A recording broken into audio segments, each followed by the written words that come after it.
પાટીદારો પર થયેલા કેસ પરત ખેંચવાનો મામલો, જ્યાં કેસ પાછા ખેંચવા મુદ્દે નરેશ પટેલનું મોટું નિવેદન સામે આવ્યું છે। ત્યારે ખોડલધામ ટ્રસ્ટના ચેરમેન નરેશ પટેલનું નિવેદન સામે આવ્યું છે, જ્યાં વિવિધ જિલ્લામાં પોલીસ કેસ રજીસ્ટર કરાયા હતા।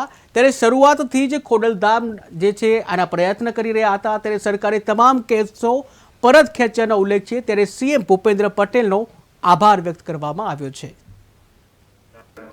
આંદોલન સમયે જે પાટીદાર દીકરા દીકરીઓ પર રાજદ્રોહ સહિતના દરેક જિલ્લામાં કેસો થયેલા, આજે મારી જાણ મુજબ આ કેસો ગુજરાત સરકાર અને માનનીય મુખ્યમંત્રી ભૂપેન્દ્રભાઈ પટેલે પાછા ખેંચ્યા છે।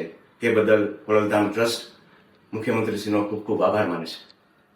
આમ તો શરૂઆતથી જ આ કેસ થયા પછી ખોડલધામ ટ્રસ્ટ ગુજરાત સરકાર વચ્ચે તાલમેલ મિલાવી અને જલ્દીથી જલ્દી આ કેસો પાછા ખેંચાય એના પ્રયત્ન હંમેશા કર્યા છે અને આજે એનું પરિણામ મળતા ફરીથી મુખ્યમંત્રીશ્રીનો આભાર માનું છું અને આ બધા દીકરા દીકરીઓને ખૂબ રાહત મળશે એવી લાગણી સાથે આપ સૌને મારા જય મા ખોડલ।